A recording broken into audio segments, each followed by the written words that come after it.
Bueno, ahí les estoy compartiendo la pantalla. Se ve, ¿no es cierto?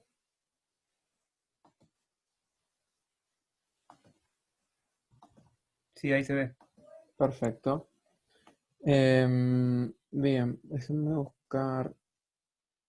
Vamos a usar, digamos, los simbolitos que consigamos para vamos a explicar un poco a grandes rasgos cómo funciona la idea detrás del protocolo HTTP y HTML sobresimplificado para que simplemente nosotros entendamos, o sea, nos podamos entender de por qué algunas cosas son como son.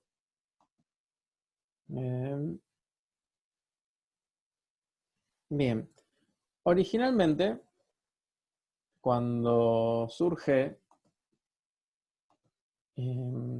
Internet, ¿alguien sabe qué uso tenía y quiénes financiaron el desarrollo de Internet?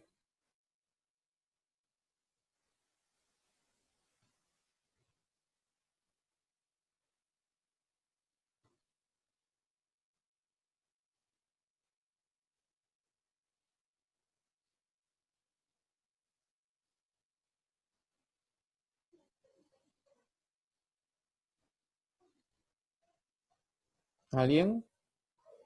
¿No? Bueno, Internet surgió en su momento como un experimento del ejército para poder transferir información desde y hacia el frente de batalla. Ese era el objetivo original de Internet, se llamaba ARPANET, y las primeras instituciones en desarrollarlo fueron universidades a lo largo de todos los Estados Unidos, eh, con el, digamos, objetivo de probar esto. Se empezó a desarrollar y se desarrollaron en paralelo varias alternativas de distintas ideas con las que, digamos, se contaba en aquel momento. Y todas estaban interconectadas. Yo acá lo voy a simplificar con el dibujo Internet. Pero eran una especie de anillo que tenía algunas conexiones redundantes, no muchas porque era muy caro, y se conectaban entre sí. Luego de que lograron con cierto éxito trabajar, digamos, en este proceso, el, quedó disponible esta red ARPANET y se usó para fines académicos.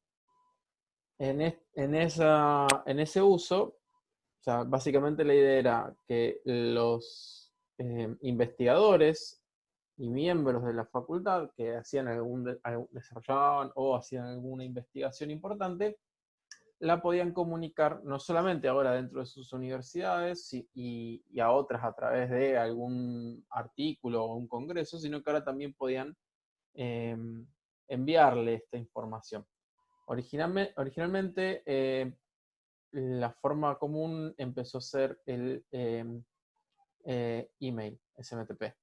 Entonces se mandaba el correo con la información. El tema es que esto era básicamente, fue el origen del spam, donde le mandaban todo a todo el mundo que le podía interesar. Y se volvía engorroso. Entonces, con el tiempo, se buscaron mejores formas de compartir esta información, de trabajar también en conjunto. Hubo un proceso bastante largo de idas y vueltas en el medio, y ahí surgió publicar contenido HTML, digamos, en ese momento publicar contenido en texto, ¿sí? Que pudieran acceder. Digamos, la idea era no, no molestar a la gente con, miren lo que hice, miren lo que cambié, miren lo que agregué, sino a lo sumo mandar un mensaje diciendo, estamos trabajando en esto, estos son nuestros resultados por ahora, y que la gente pudiera entrar a ver el resultado o la publicación que había hecho estos investigadores desde otras universidades. Y para esto, en un principio, los intercambios de información, digamos, dentro de la propia universidad, donde se ponían de acuerdo, no eran un problema. El tema era cuando estamos hablando entre distintas universidades que además de no ponerse de acuerdo y haber desarrollado cosas diferentes para ganar, digamos, contratos con el ejército, y ahora no querían dar vuelta atrás a decir que uno u otro era mejor, o ponerse de acuerdo, entonces tuvieron que, de alguna forma, llegar a un consenso de cómo poder cooperar y comunicar esta información.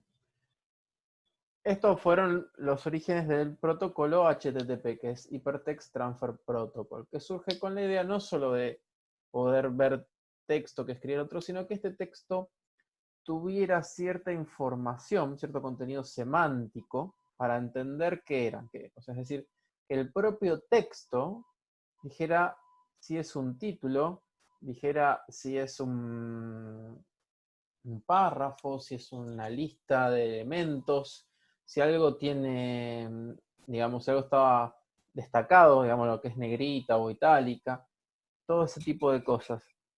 Y lo que eso llevó fue a que se pusieran de acuerdo en dos cosas. Primero, el HTTP, Hypertext Transfer Protocol, y en segundo lugar, en lo que eran los albores del HTML, que es el Hypertext Markup Language, que era el lenguaje en el que estaban escritos estos textos. La idea era que todos se transfirieran como texto y que el que lo recibía lo interpretara. Es decir, que el que recibía el texto supiera qué elementos eran semánticos y qué elementos eran de contenido, pero que el viaje lo hiciera todo junto. En aquel momento surgieron con los tags HTML, con una estructura de árbol. Digamos, hoy tenemos muchos lenguajes que hacen algo similar. ¿Alguien me puede mencionar? Hay dos muy conocidos. ¿Alguien me puede mencionar al menos uno que tenga tanto información semántica? Es decir, esto es un título, esto es un subtítulo, esto es un texto, esto es una lista, que no sea HTML.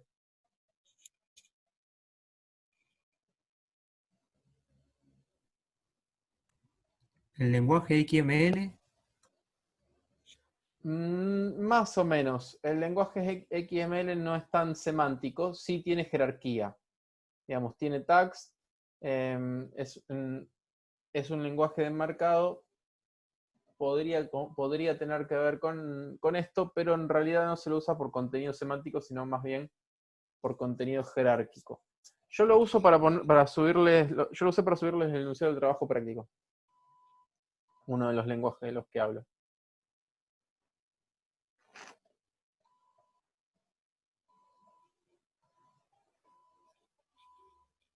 ¿Alguno?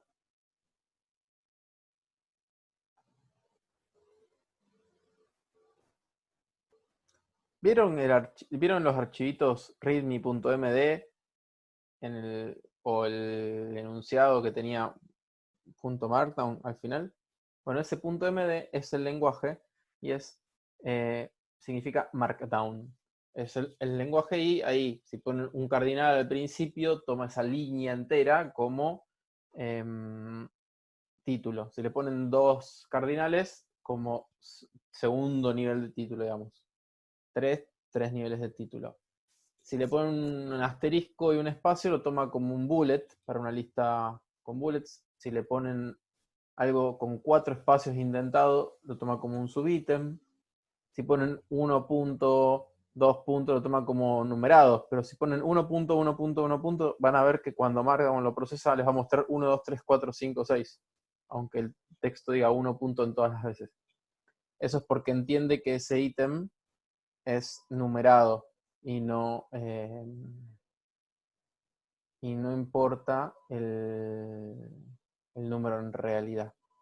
También así le pueden marcar códigos de bloque, le pueden marcar imágenes, pueden marcar tablas. ¿Sí? El Markdown se puede manejar con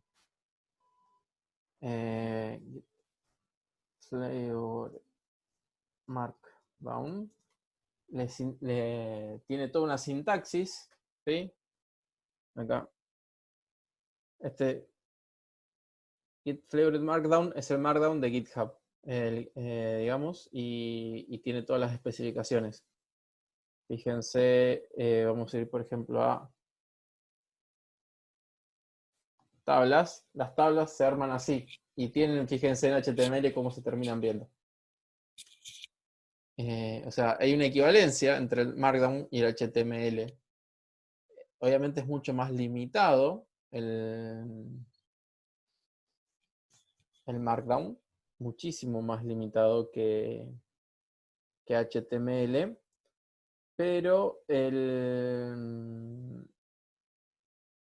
digamos, tiene un contenido semántico. Y a diferencia de, por ejemplo, el título o algo por el estilo que yo lo marco con H1, o sea,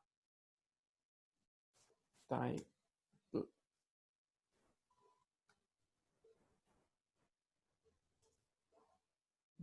Vamos al principio.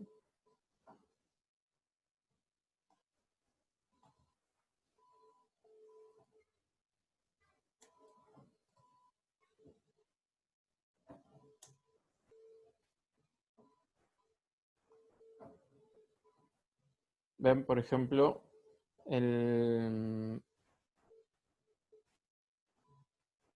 numeral se lo toma como H1. En HTML se marca el principio del elemento y el final del elemento. En Markdown se marca la línea, se le da, digamos, a la línea, y el enter es lo que delimita el final en estos elementos. Algunos elementos sí tienen un principio y un fin. En general el principio y el fin es el mismo para evitar problemas, pero son, digamos, es su sintaxis. Y también tienen los lenguajes de las wiki, que no sé si alguno ya los habrá utilizado o ya pasaron de moda, pero en la wiki también yo tengo unos tags, es más parecido a lo que es HTML, con la diferencia de que solo tiene contenido visual la wiki y muy poco de contenido, digamos, semántico, es más bien cómo hacer que se vea como yo quiero. También más limitado que el HTML. Bueno, son lenguajes que o sea, dan no solamente información de qué es lo que yo quiero mandar en contenido, sino cómo quiero que se lo interprete ese contenido. Es decir, como un título, como una lista, etc. Eso es contenido semántico, para poder interpretarlo como yo quiero que se interprete. Bien, esto también generalmente tiene una correlación con una interpretación visual. Bueno, ya no es tan así.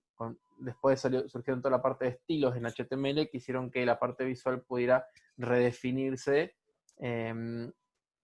aunque uno generalmente sugiere cierta asociación entre una cosa y otra, la verdad es que ya no es tan así. Pero sí el contenido tiene una importancia, es decir, un párrafo es importante, una tabla tiene un significado, es para poner elementos, y así sucesivamente. Ahora, si en ese momento, para transferir este texto, se crea también y se ponen de acuerdo en lo que se llamó el HTTP, que es Hypertext Transfer Protocol, que viene a surgir a partir de los protocolos ya preexistentes que había en ese momento, que era, por ejemplo, el SMTP, que era para el envío de email. Al momento en el que surgen estas tecnologías, no había un uso como podríamos plantear hoy de Internet, digamos, olvídense de una red social donde haya un login y comentarios y cosas por el estilo. Yo tenía una cuenta, ya había podido acceder a la red, la seguridad se validaba en la red, y si yo había podido acceder a esa red y sabía la dirección de una página de internet, podía accederla. Esa era la idea. no había mucha seguridad ni esperábamos una respuesta. Olvídense de un chat o algo por el estilo en las páginas. Esto era más bien, como quien dice, de páginas, como si fuera Wikipedia, pero sin poder editar. Esa es la idea detrás de eso. O sea, ustedes entraban a una web, le veían contenido, referencias y no había una interacción, no se pretendía que Internet tuviera una interacción en ese momento a través del HTTP. Entonces, dado lo que habían previsto en ese momento, no había necesidad de saber ese usuario dónde había estado, qué estaba haciendo, qué iba a hacer o qué podía llegar a hacer después con los elementos que ya revisó. Olvídense un carrito de compra donde yo tengo que recordar lo que esa persona eligió comprar. Eso ni siquiera se les había ocurrido en aquel momento. Entonces definieron un protocolo que no mantenía estado. O sea, no recordaba ninguna cosa de las peticiones anteriores, ni guardaba ninguna cosa para las peticiones siguientes. No mantenía información, no mantenía estados, como, digamos, ustedes se lo ven en una aplicación de escritorio y queda el usuario registrado, que si yo voy a la lista de artículos, veo la lista de artículos, selecciono un artículo, le pongo editar y queda almacenado en una variable el artículo que elegí. Cuando me abre la nueva ventana, pregunto por esa variable o la llamo pasándole de parámetro de esa variable y listo. Y cuando guardo, puedo ir a la lista que tenía antes de artículos y actualizar el artículo con la información que se guardó. En HTTP eso no se puede. No está pensado para eso el protocolo. El protocolo manda cierta información, tiene una pequeña cabecera y luego lo que llamaríamos el contenido del paquete. La cabecera tiene información de dónde viene la solicitud, a dónde va la solicitud, o si es una respuesta, de dónde viene la respuesta, hacia dónde va. Por ejemplo, en la respuesta vamos a tener un estatus que nos dice si fue exitoso o no. Si tenemos un envío de una solicitud, es decir, cuando pónganse que yo tenía una página de internet publicada en una de las universidades, ¿sí? Y yo quería accederla desde aquí. Entonces, los usuarios, vamos a buscar una flecha,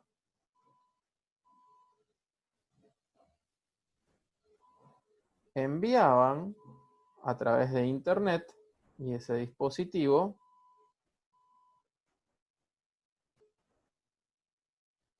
una request. Vamos a...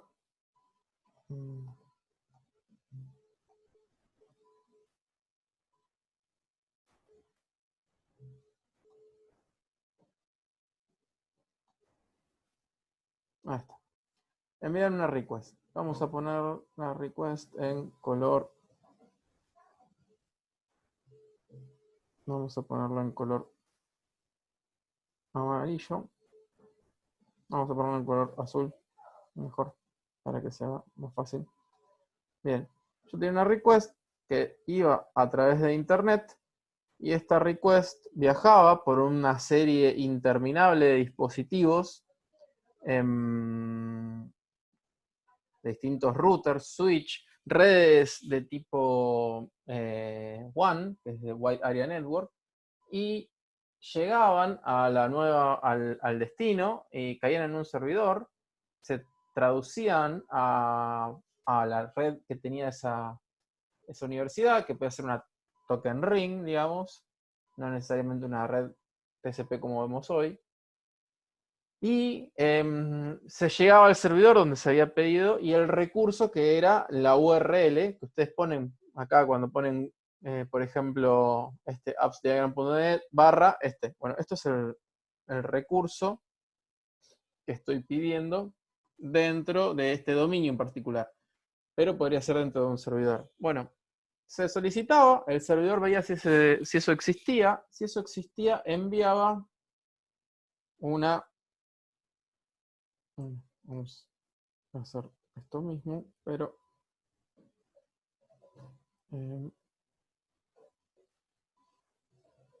esta request ahora es la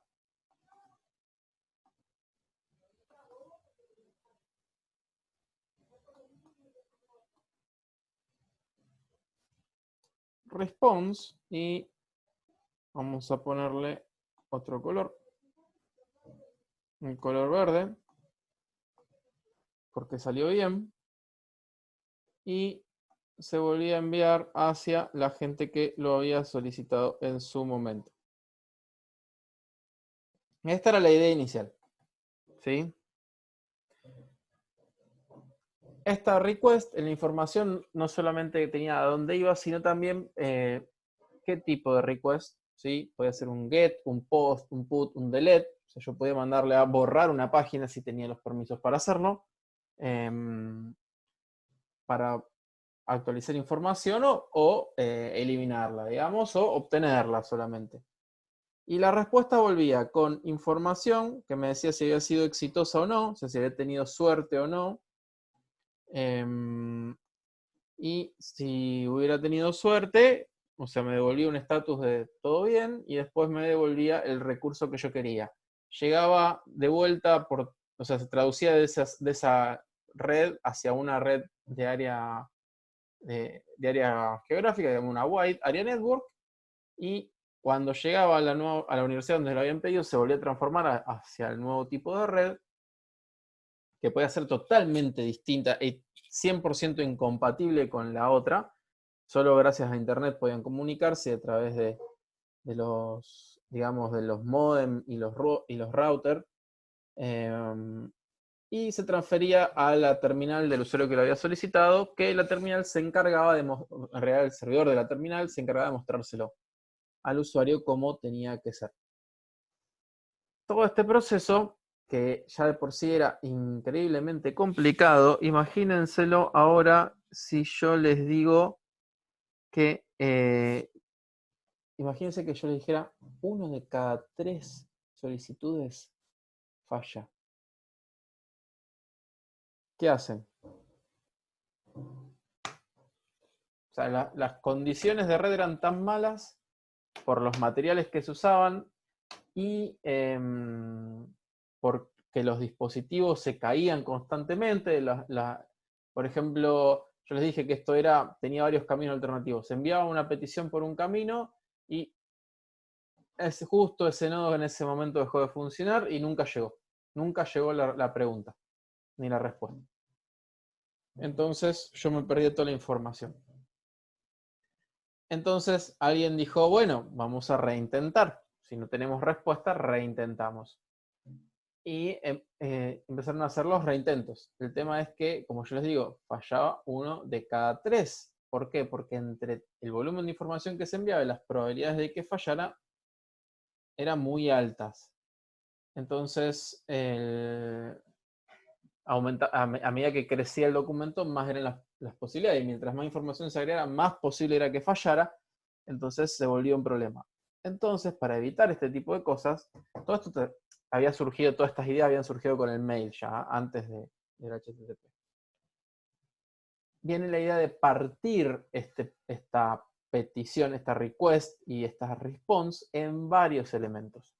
¿Sí? Se los cortan, se los dividen y se los envían en pequeños pedacitos. Al ser más chico, la probabilidad de que fallara era menor, y aún si fallaba, lo único que había que hacer era reenviar ese pedacito, que de por sí ya tenía de vuelta una probabilidad más chica de fallar. Entonces, se reenviaba menos información, había más probabilidad de que todo sucediera correctamente, pero esto tenía el inconveniente de que ahora se partía digamos, esta petición y sobre todo la respuesta. La petición en general no se partía mucho si es que fuera necesario. Había tipo de request que sí llevan información, entonces así se parten, pero la mayoría no. Pero las response casi todas sí se parten. Bueno, y ahora, aparte de toda esta división que se hacía, llegaban y El tema es, cuando se estaban enviando, vieron que había caminos alternativos. Si había un camino muy congestionado, se les ocurrió enviarlo por otro camino. Digamos, si un camino hacia una de las universidades tenía demasiado tránsito, iba a ser muy lento seguir esperando para que ese router funcione. Entonces, se mandaban esas peticiones por otro router, que también llega a la misma universidad, pero por otro camino. Entonces, los paquetes técnicamente podían ir por distintos caminos en la red, digamos, de Internet y llegar en desorden. Entonces, cuando llega, entonces los paquetes no solamente tienen información de la petición y qué paquetes son, sino que tienen información del paquete 1 de 16, 2 de 16, 3 de 16, y así, para poder acomodarse, saber cuántos son y ordenarse. Si no llegaba alguno, el servidor que estaba recibiendo la pregunta la enviaba de vuelta, decía, che, no me llegó el 14, mándamelo de vuelta. Y se enviaba otra vez. Y listo. Esa era, digamos, la forma de trabajar. Entonces todo esto hacía muy complejo mantener información, o sea, y aparte era una época en donde, por un lado, usar mucha memoria era un problema, por dos razones. Primero, era caro. Fabricar memoria era caro, muchísimo más que en los tiempos actuales. Era un componente realmente escaso, muy propenso a fallas, entonces hacer un componente de calidad de memoria era muy caro. Y además tenía el inconveniente principal de que eran los mismos componentes de memoria que se utilizaban en los misiles guiados. Con lo cual, el ejército no solo los quería para ellos, sino que además no quería que nadie tuviera eso por miedo a que empezaran a armarle misiles en su contra. Por lo tanto, la cantidad de memoria que había disponible era poca. No se dejaba, digamos, fabricar mucho para la venta de público y además era muy cara. Obviamente los comerciantes, al saber que no se podía vender mucho, también le subían la subida de precios. Digamos, por ser un recurso escaso, oferta y demanda, se aprovechaban también eso. Pero más allá del beneficio económico que utilizaban, eh, hablamos de un, eh, un recurso escaso. Entonces, mantener estos estados era en sí un problema. Entonces, la gente que estaba haciendo el protocolo HTTP decidió, nosotros vamos a dejar que la aplicación maneje los estados. Nosotros vamos a recibir preguntas y respuestas y la aplicación se va a encargar del estado como pueda. Cada uno es responsable de encontrarle la vuelta. Cada aplicación le va a encontrar la forma. Y decidieron no manejar estados en memoria en el protocolo, es decir, no tenía variables, no tenía información que se guardara, no había que mantener en el lado del servidor ningún dato, ni en el lado del cliente ningún dato.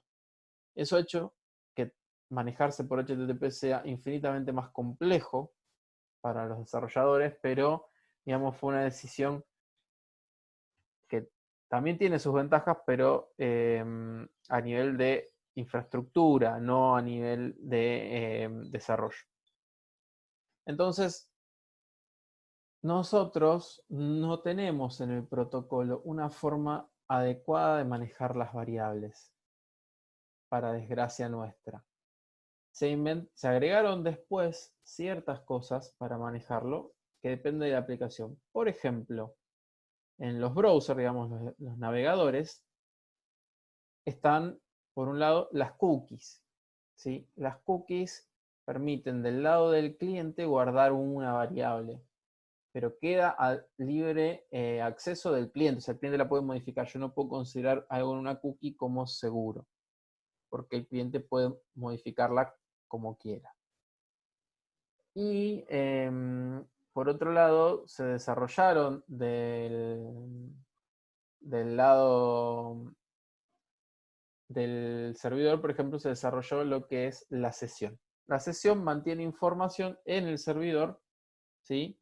Cuando un usuario se crea una sesión, la aplicación crea una sesión, le asigna un Session ID al usuario, el cual es un UID hoy en día, digamos, no es un número secuencial, ni mucho menos, y ese número de sesión se guarda encriptado en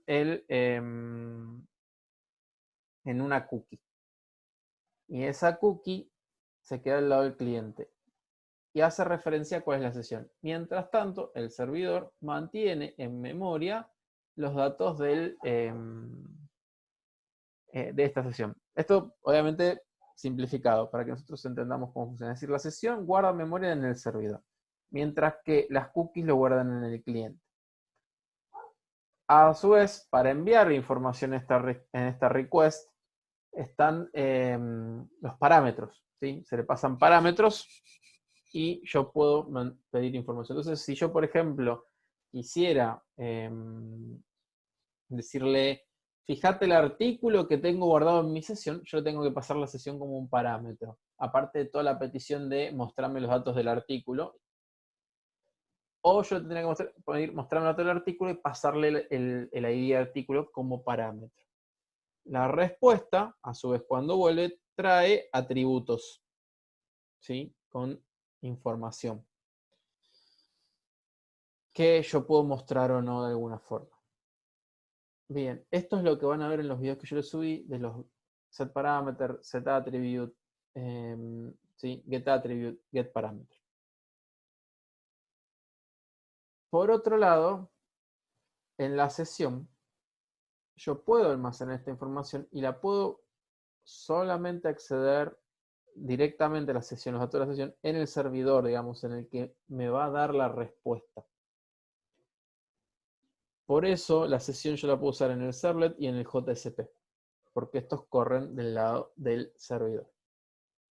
Bien, todo esto obviamente era en su momento con contenido estático. Después también se agregó en el HTML algo que se llama Hidden Fields. Los Hidden Fields son un dato que está dentro del HTML, pero no se visualiza. Es decir, el usuario lo puede ver, si uno mira el código fuente lo va a ver, pero no lo va a ver visualmente. Y generalmente están cifrados los datos del Hidden Fields. Esa es otra forma de pasar información entre una página y otra. Se trata de evitar todo lo posible el uso de Hidden Fields, pero fue otra forma en la que se encontró para pasar información. Después surgieron muchos métodos más, casi todos basados o anexan cosas a estos que ya les acabo de mencionar.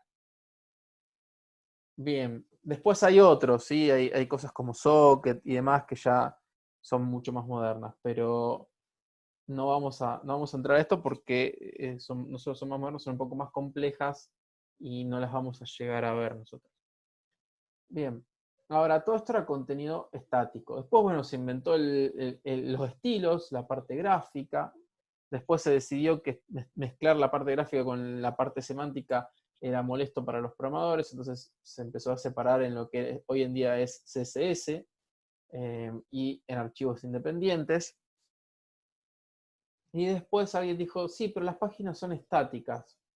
Yo me gustaría poder acceder a los datos en un archivo, leerlos y mostrarlos, o completar la información, o calcular algún dato, cosas por el estilo. Entonces empezó el preprocesamiento.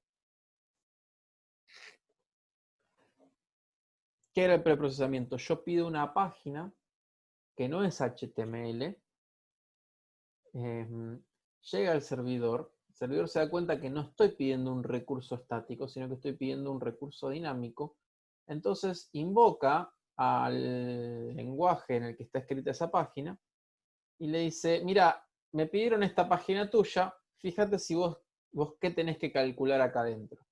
Entonces recorre esa página buscando el código que no es HTML, sino desde el propio lenguaje, modificándolo, por ejemplo, en PHP, en Python y demás, recorría eso, buscaba el código PHP, el código Python con un tag que fuera PHP, por ejemplo, ejecutaba ese código y el resultado de ejecutar ese código en un principio se reemplazaba la respuesta de eso por texto, o sea, el texto que devolvía esa ejecución se ponía en el lugar donde estaba ese código PHP o ese código en aquel momento Perl, por lo general, y eso formaba parte de código HTML y se devolvía. Y aunque la extensión no era HTML, cuando se lo devolvía, ya se devolvía todo contenido estático. Es decir, nunca salía código del lenguaje del servidor. Eso se toma en el servidor, se ejecutaba en el servidor, se convertía el resultado, se escribía en una página HTML, digamos, en memoria, y se respondía a la página ya con los contenidos. Esto fue lo primero y fue el templating. ¿Por qué se llamó templating? Porque dentro del código HTML yo embebía código que no era HTML, que se calculaba, y devolvía contenido. ¿Sí? Devuelve texto para poner ahí. Eso siguió evolucionando en muchos lenguajes y se permitió ejecutar código que no necesariamente devolviera texto. ¿Sí? Hoy en día prácticamente todos los lenguajes funcionan así. Hubo otras estructuras que se invocaban en el servidor que ejecutaban código propio del lenguaje, pero siempre devuelven información en HTTP. ¿Sí? Podía ser un redirect, podía ser un response, podía ser recibir sobre esta información, pero también contestaban HTTP. O sea, todo se habla en HTTP. El que envía la información y el que pide la información, el que la devuelve, lo hacen en HTTP. Bien, nosotros el lenguaje, digamos, que vamos a usar es Java, y para eso tenemos JSP, que nos permite embeber código Java dentro de la página HTML, o los servlets que reciben y responden código HTTP, digamos, datos a través del protocolo que permite hablar, que es HTTP. Y lo que esto a nosotros nos afecta es que tanto JSP como, es decir, JSP y servlet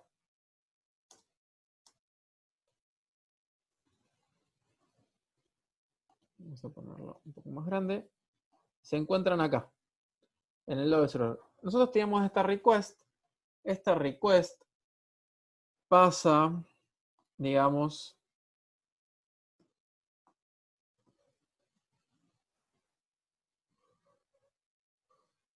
vamos a hacer así, esta request llega acá y se envía, bien,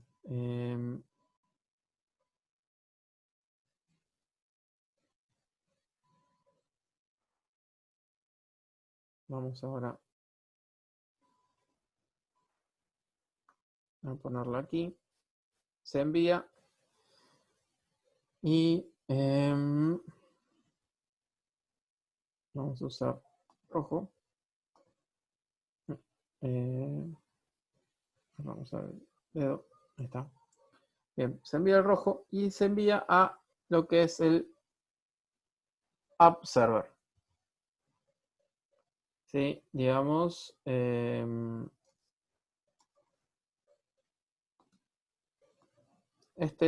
vamos a agrandarlo un poquito más.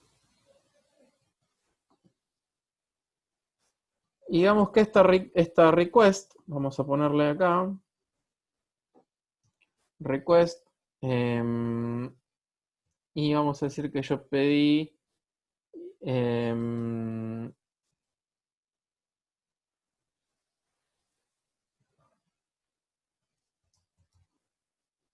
JSP. ¿Sí? Esta request de artículos.jsp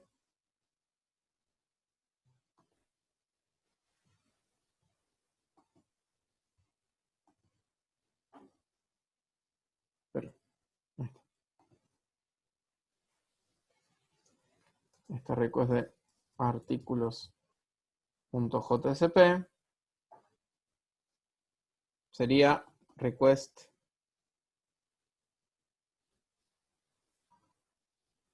un segundo, vamos a ponerle así, get artículos JSP, y esta request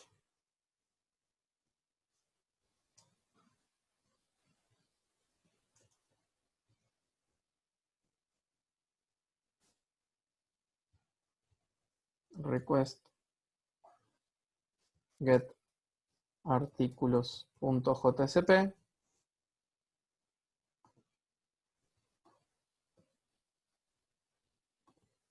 Viene hacia el app server. El app server a su vez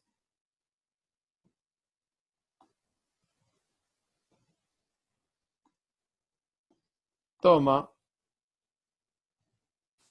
artículos.jsp y lo procesa.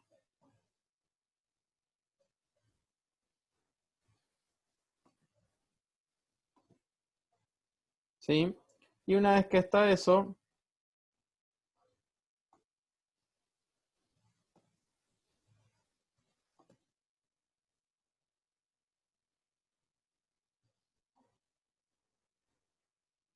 me devuelve lo que yo diría artículos JSP en HTML. ¿Sí? Acá el App Server recibió esta petición de artículos JSP, la tomó, la procesa, es decir, toma, ejecuta todo el código de Java que nosotros le pusimos y lo envía a genera esta página en memoria, digamos, este código HTML, y entonces el response me da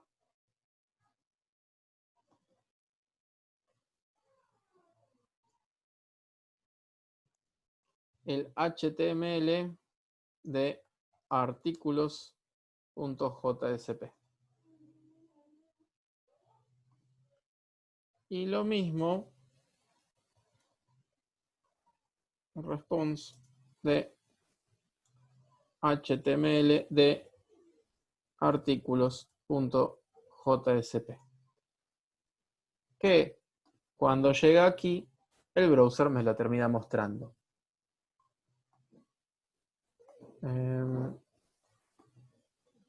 github.com, UTF 2020. Vamos a ir a ver, voy a ir marcándoles el contenido, pero esto, el JSP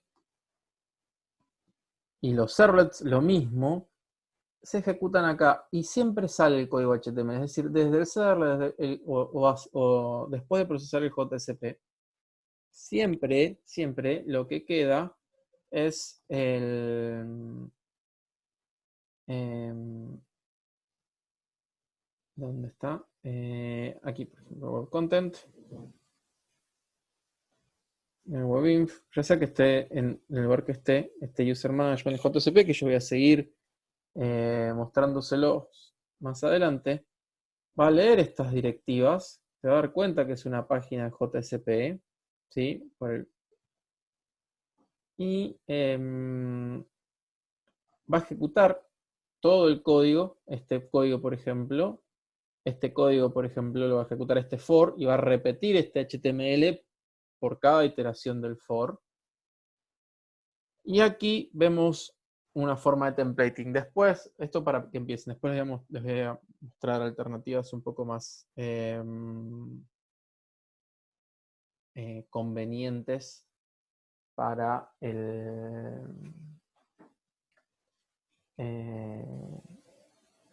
digamos, para hacer esto, pero por ahora les sirve para empezar el proyecto. Entonces, se convierte en HTML y este es el HTML que ustedes están viendo. Si quieren ver, cuando ejecutan el código de la aplicación, después yo eso se lo voy a mostrar seguramente voy a tratar de mostrárselo en el próximo video. Cuando ustedes ejecutan el código de la aplicación, si van a ver el código fuente de la aplicación, van a notar que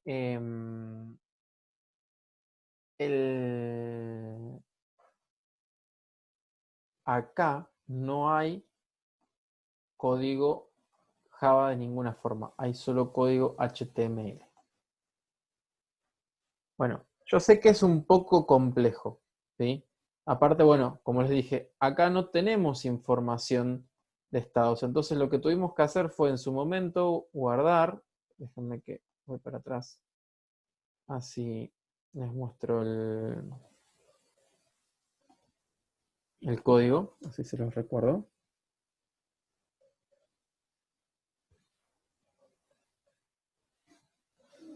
Ah, no me lo tomo. Genial.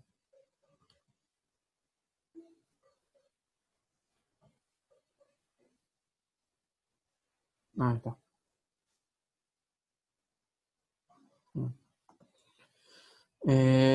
Serlet.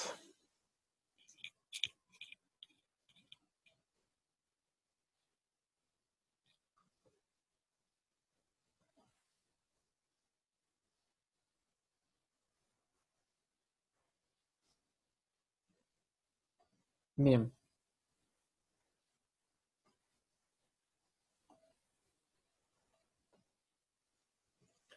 Ven, yo acá guardé, bueno, el usuario en la sesión, el objeto usuario directamente, objeto persona, y guardé la lista de personas como un atributo, porque es una request, sigue siendo, entonces la request tiene los atributos, y se lo envié a la página de User Management. La página de User Management sacó de la sesión la persona y sacó de los atributos la lista de personas. Y después la utilizó. ¿Esto por qué yo tengo que hacer esto? Porque no maneja estado. Yo no puedo poner una variable que sea current user y obtenerla mágicamente. No puedo pedirle el parámetro listado de personas tan sencillo. Tengo que enviarlo explícitamente por esto que es HTTP. O sea, explícitamente. Yo tengo que decir a las clases que manejan el HTTP Servlet Response y el HTTP Servlet Request, yo les tengo que decir setea este dato y del otro lado recupera este dato e interpretalo así. Y obviamente los includes necesarios para poder utilizarlo. ¿Sí? Yo sé que es complejo, pero ¿se entiende más o menos la idea?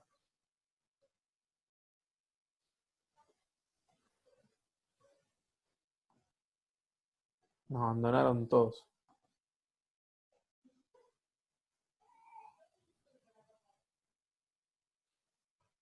Sí, se entiende, profe.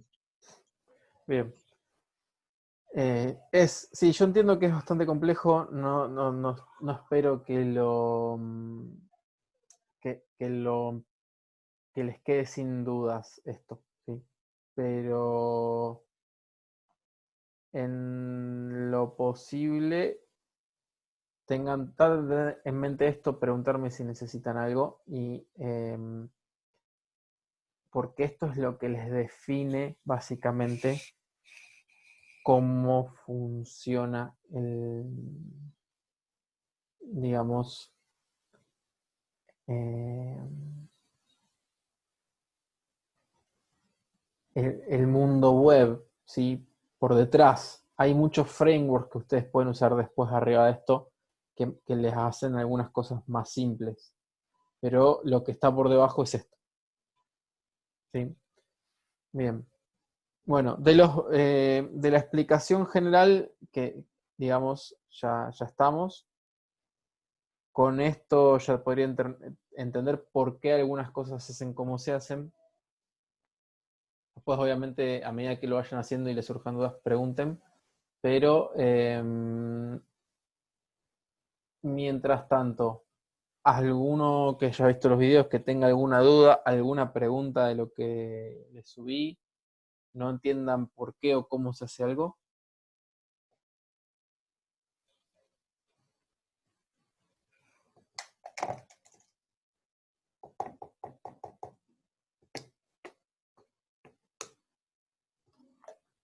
¿No? ¿Ninguna?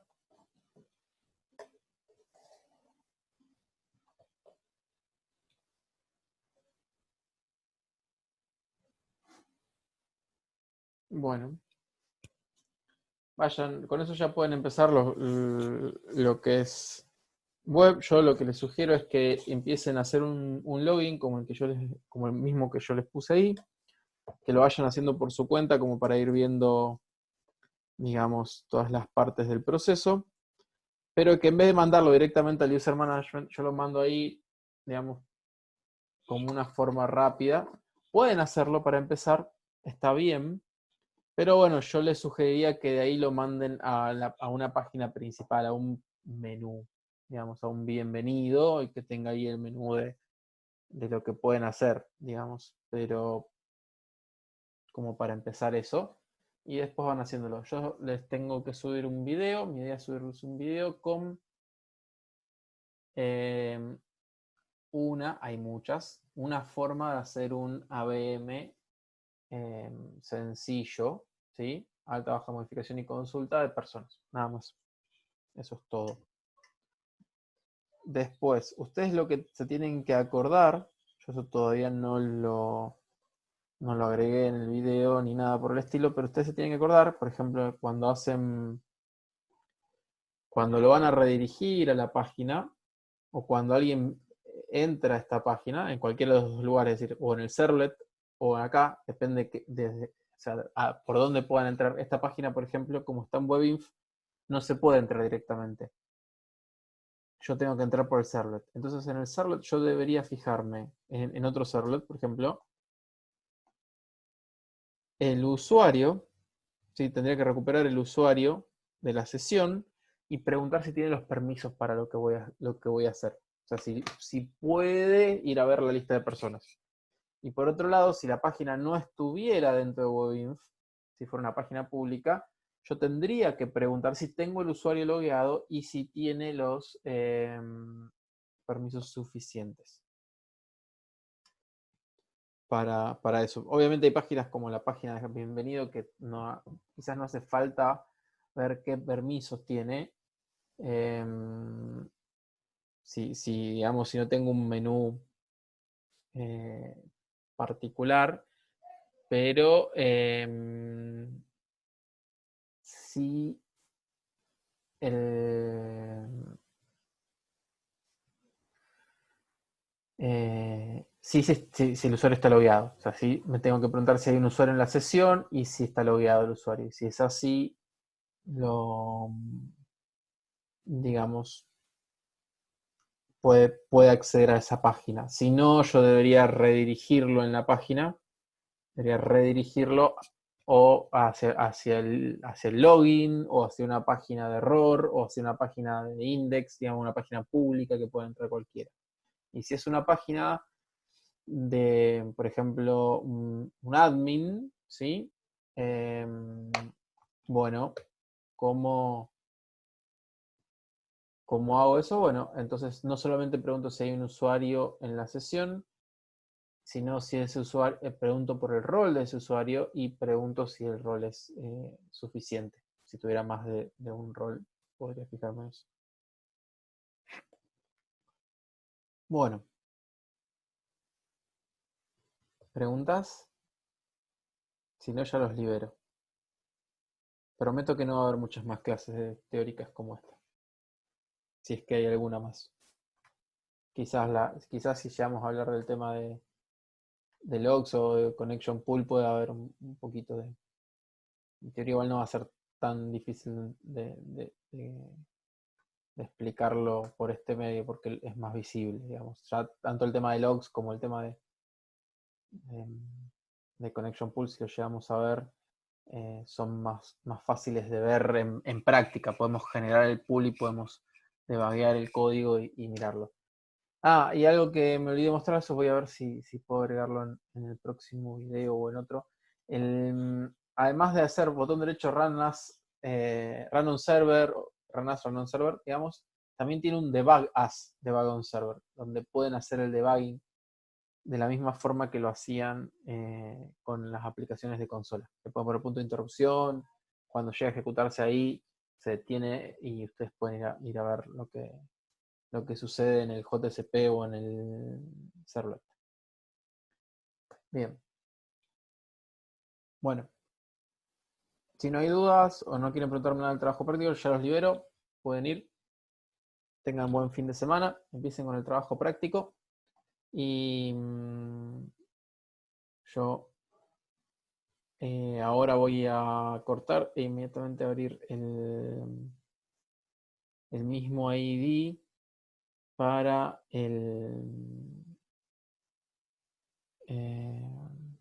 ¿cómo es? Para la comisión que sigue.